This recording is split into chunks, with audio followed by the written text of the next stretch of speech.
Existem técnicas ou terapias que são melhores no sentido de ajudar mais o cliente? Existem práticas que você pode fazer que vão ser mais eficientes dentro do consultório, que verdadeiramente vão auxiliar o cliente na dor que ele está vivendo, naquilo que ele precisa? Bem, hoje eu quero falar para você sobre algumas percepções, sobre algumas questões que foram evoluindo muito e que a gente vai sentindo que vai mudando também, para você ficar mais atento e entender como você pode cada vez mais personalizar o seu trabalho e ajudar o cliente a resolver os desafios, os problemas e as dores que ele está vivendo no momento. Então vem comigo para a gente bater um papo aqui sobre algumas coisas que são importantes você ficar presente na hora que você escolhe qual terapia você vai estudar, qual técnica você vai usar dentro do consultório, como ter esse feeling, né? Como ter essa noção do que é o ideal e do que o meu cliente precisa.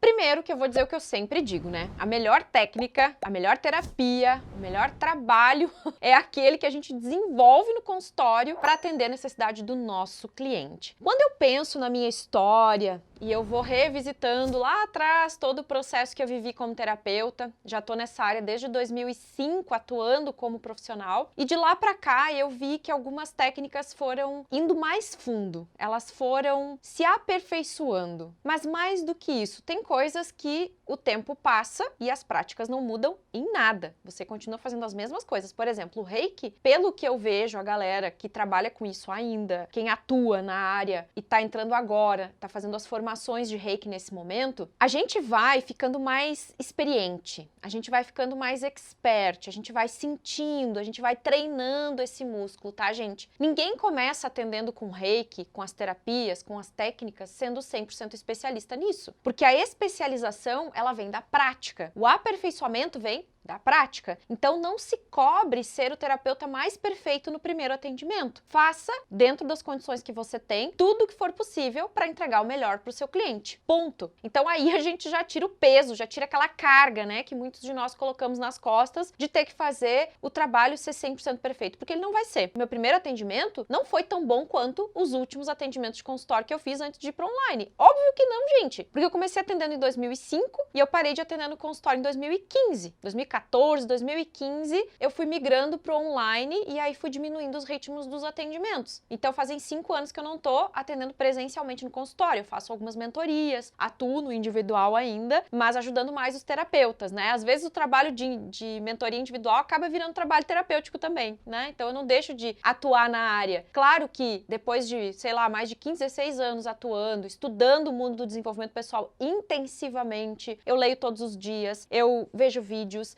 eu estudo, eu gosto muito, então isso faz parte da minha vida. Se tem uma coisa que eu amo fazer é estudar, e eu sei que terapeutas amam estudar. Todo mundo gosta de estudar, quem tá nessa área, né? Na verdade, às vezes o desafio é o excesso de informação, é o excesso, é o acúmulo de muita informação e não saber usar tudo que tem de conhecimento, né? Esse é o nosso maior desafio. Então, quando eu comecei a criar a minha estrutura de atendimento e comecei a entender o que eu poderia usar para cada caso, o que eu mais foquei era entender o que o meu cliente precisava. Então, eu tentava esmiuçar no primeiro atendimento, fazer muitas perguntas de várias formas diferentes para entender qual o desejo e qual o maior problema do meu cliente. Eu sempre foquei nisso, gente. E eu acho que é aí que tá o pulo do gato. Aí é que tá a chave que você precisa virar. Porque às vezes, esse primeiro contato, esse primeiro atendimento é feito de maneira mais superficial, assim. A pessoa vem, você faz algumas perguntinhas, faz uma técnica de energização, a pessoa se sente bem, vai embora e deu. E eu não. Eu sempre fui de tentar entender, tá, mas e como é que é o seu relacionamento com a família? E como é que é o seu relacionamento amoroso? E como é que é o seu relacionamento com o pai, com mãe? Você tem filhos? Como é que é o relacionamento? Como é que tá a sua vida? Como é que foi a sua infância? Como é que foi a sua adolescência? Quem você era? Quem você é? O que te fez chegar até aqui? Quais são suas maiores qualidades? Quais são as suas limitações? Então, eu investigava tudo, eu tentava entender, assim, qual é a dor que a pessoa tá vivendo? Qual é a dificuldade dela? que eu realmente posso fazer para ajudar essa pessoa? Eu era incansável nisso. E eu acho que isso fez com que eu criasse dinâmicas de atendimento que surpreendessem, que encantassem, que ajudassem, que a pessoa realmente se sentia envolvida no processo. Porque eu olhava para a dor do outro. Eu não tinha medo de fazer isso. Talvez uma coisa que tá me vindo agora, muitos terapeutas, talvez até eu mesma fiz isso, de não querer cavocar na dor do cliente, porque isso mexe com as nossas dores. Terapeutas, vocês precisam tirar um pouco o foco só de vocês. Eu tô falando isso, gente, de coração, tá? Porque provavelmente eu fiz muito isso de forma inconsciente. Não tô dizendo que vocês fazem isso de propósito, mas todo terapeuta que tá inseguro para atender, que tá achando que não tem condições de atender o outro, que sempre acha uma desculpa para não ir pro consultório, é porque provavelmente ele sente essa incapacidade, essa incerteza, justamente porque ele acha que toda vez que ele vai lidar com a dor do outro, ele vai lidar com a dele. Mas na hora que nós estamos atendendo, meus amores, nós precisamos olhar para a dor do outro e parar de ficar comparando com a nossa. Gente, tô falando aqui de coração aberto, tá? Talvez algumas pessoas vão sentir um baque no que estão ouvindo aqui, mas quando eu entro no consultório, quando eu vejo os terapeutas que mais performam entrar no consultório, elas verdadeiramente se colocam à disposição do outro e elas param de pensar só em si mesmas. A gente vai usar nossas histórias de superação para ajudar, a gente vai trazer as nossas lições, os nossos aprendizados, sim, como exemplo, até porque isso é legal, as pessoas veem que nós somos seres humanos, que a gente também vive desafios, porém, talvez exista um movimento inconsciente de muitos de nós, de não aceitação de quem somos, da nossa história, e isso faz com que a gente tenha medo de errar, porque a gente ainda tá focado muito em nós, no nosso próprio umbigo, e ainda não tá tão disponível para ajudar o outro, para se entregar no processo e estar disponível para ajudar a outra pessoa. Fique presente para isso, observe isso, tá? Por quê? Porque para mim, o que mais funciona não é a técnica, e sim a forma como você conduz o processo. É essa personalidade que você vai colocando nos seus atendimentos. É o seu jeitinho, é o seu toque, é a maneira como você vai fazendo o seu trabalho fluir dentro do consultório, a maneira como você se conecta com o seu cliente, a maneira como você aborda. E isso, meus amores, não existe fórmula mágica. É ir pro consultório, é estar ali com o cliente. Então, assim, algumas dicas, algumas sacadas que vão fazer a diferença, tá? Primeiro, crie esse movimento interno de ficar disponível. Pare de achar que a dor do outro é a sua. Mesmo que tenha, coincidentemente, tenha a ver, né? Ou você está ali com o cliente, a pessoa parece que tá falando da sua vida, sempre volta pra dentro e pensa, não é sobre a minha vida, é sobre a vida dele. Deixa eu trazer o meu melhor para ele. Então, na hora da sua preparação para atender, na hora que você for energizar o seu ambiente de trabalho, na hora que você for cuidar da sua energia para trabalhar com o cliente, receber ele e fazer o atendimento, para tudo e se coloca disponível para ajudar o outro. E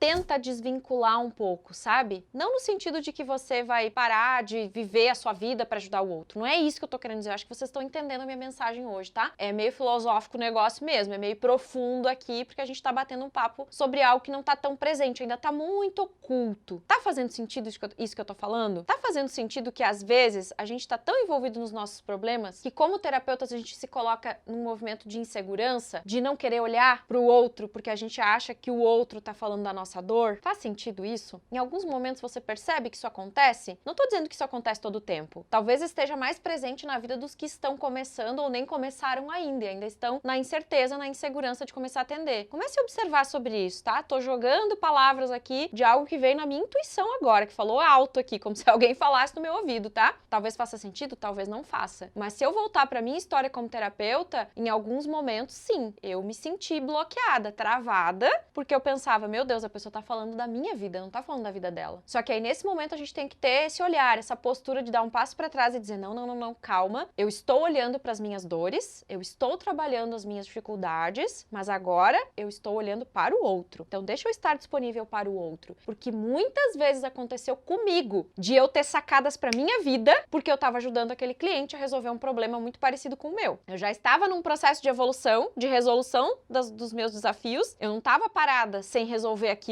Muito pelo contrário, eu estava em movimento, mas eu ainda não tinha encontrado 100% a solução. E às vezes ali, ajudando a pessoa no consultório, vem uma sacada, vem uma ideia, você pensa, puxa, isso que eu tô dizendo pra pessoa serve pra mim também. Então, esse movimento de se colocar disponível é muito importante. E isso me remete a várias vezes ter ouvido dos nossos alunos do Top Terapeuta me dizerem assim, Kátia, depois que eu abri meus braços e eu disse pro universo, estou disponível, estou a serviço, eu comecei a lotar minha agenda. Por quê? Porque o terapeuta parou de tirar o foco dele simplesmente e começou a usar a história de superação dele para ajudar o outro e se colocou disponível para ajudar o outro. Então, quando vocês querem saber quais as melhores técnicas para atender com as terapias holísticas, integrativas, alternativas, não tenho como dizer para você qual a melhor. Quais as melhores? A melhor técnica para você atuar é aquela que já transformou a sua vida, mudou a sua realidade e é aquela que você vai sentir uma grande afinidade. Tipo, é aquela que vai te fazer levar para o consultório esse conhecimento e você sabe que você vai conseguir ajudar com ela. Pode ser a constelação, pode ser as barras de Axis, pode ser o Reiki, pode ser a fitoenergética, pode ser o Aura Master, pode ser o coach, porque para mim o coach também é um grande aliado. Tem muita ferramenta do coach que eu usei dentro do consultório como terapeuta e me ajudou muito. O que mais? Massoterapia, florais, yoga. Gente, todas essas práticas e técnicas da medicina tradicional chinesa, medicina ayurveda, das medicinas e terapias orientais e todas essas que cada vez mais têm surgido, né, novas terapias, novas técnicas de atuação na vibração mesmo, na energia, todas são eficazes, todas funcionam, mas a maneira como o terapeuta vai atuar, essa personalidade que você coloca é que vai fazer a diferença. É aí que tá o ponto-chave essencial para que você consiga ter confiança no seu trabalho. Olha, o vídeo de hoje foi profundo, eu sei que pode dar um bug na cabeça, mas eu deixei a intuição falar, tá, gente? Eu não coordenei muito o que eu falei aqui, foi vindo e eu fui falando. Então, sinta com o seu coração isso, se isso faz sentido mesmo. Para mim fez todo sentido quando eu comecei a falar. Observe isso. E quando você sentir que você tá tendo clientes e de repente você não tem mais, será que você não mudou o foco e começou a voltar de novo para você? Só você.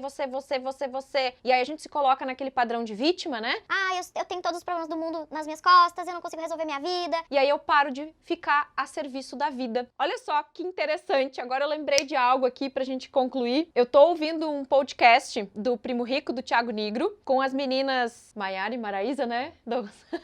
E a Marília Mendonça. Achei muito curioso o Primo Rico, que fala de investimento, entrevistar elas. Eu pensei, nossa, que legal, deixa eu ouvir. Não acompanho muito o trabalho delas, né? Talvez muitos de vocês acompanhem, eu não acompanho muito pra saber. Mas fiquei interessada em ouvir. E uma delas, não sei qual delas, começou a falar, não sei se foi a Maiara ou a Maraísa, uma delas começou a falar sobre essa questão. Nossa, me arrepiei toda aqui, gente. Ela falou assim, eu acho que a gente conquistou o sucesso e a gente conseguiu crescer muito porque a gente veio de um sonho e a gente não ficou muito preocupada com números. A gente não se preocupava muito com a audiência, a gente não se preocupava muito com números, mas a gente tinha esse propósito, essa missão de levar a música para mais pessoas. Claro, não foi exatamente assim, mas foi mais ou menos isso, né? Não sei bem as palavras que ela usou, mas foi o que ela quis dizer, que o que mais fez elas crescerem como profissionais foi focar nessa coisa de servir o outro. Foi isso que ela usou, essa expressão que ela usou, essa coisa de servir o outro. Ainda gozaram dela, né? A Marília falou, nossa, tá queimando o nosso filme aqui, parece uma coach e tal. E elas estavam falando disso, a discussão era sobre isso, de como servir o outro fez elas crescerem como profissionais. Olha como faz sentido, né? Eu sei que eu tô querendo te convencer pra fazer sentido aí, mas faz sentido sim, faz total sentido, porque às vezes eu acho que a gente fica muito no nosso mundinho, querendo resolver as nossas dores, e usa isso como desculpa pra não ir pro consultório ajudar. Então comece a pensar sobre isso, comece a ficar presente pra isso e se coloque disponível, gente, porque você sempre vai ter condições de ajudar o outro se você estiver se autoajudando. Se você for incansável em se ajudar, em resolver as coisas da sua vida, você sempre vai ter como ajudar o outro. Nunca na minha história como terapeuta veio um caso pra mim que eu não pudesse ajudar. Nunca aconteceu. Nesse tempo todo, gente, mais de 15 anos de estrada, nunca aconteceu. Não vai acontecer com você. A não ser que você se acomode no seu autoconhecimento e na sua busca. Daí eu não sei o que pode acontecer, porque eu nunca me acomodei. Eu nunca parei de estudar. Eu nunca parei de fazer curso. Eu nunca parei de crescer com relação ao meu conhecimento. Eu nunca parei de buscar o conhecimento, porque eu amo isso. Essa é a minha vida, essa é a minha realidade. Eu amo isso. Não é trabalho pra mim buscar conhecimento, ler um livro, fazer um curso. Não é trabalho. É lazer, inclusive, pra mim. Eu aprendi a tornar isso um lazer. Eu adoro o meu final de semana que eu posso estudar, que eu tô em casa e que eu consigo passar o dia estudando. Eu adoro. Eu amo isso. Então, se você tá nesse ritmo de estudar, de buscar o conhecimento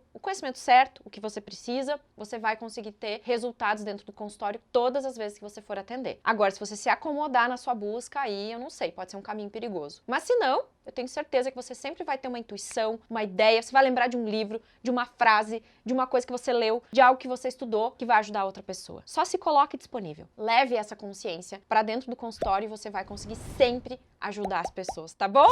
Beleza? E se você gostou desse vídeo, já dá o seu joinha, agora que você chegou até o fim, né? Se não se inscreveu nesse canal, aproveita para se inscrever e bora lá fazer acontecer. Um beijo, até a próxima. Tchau, tchau.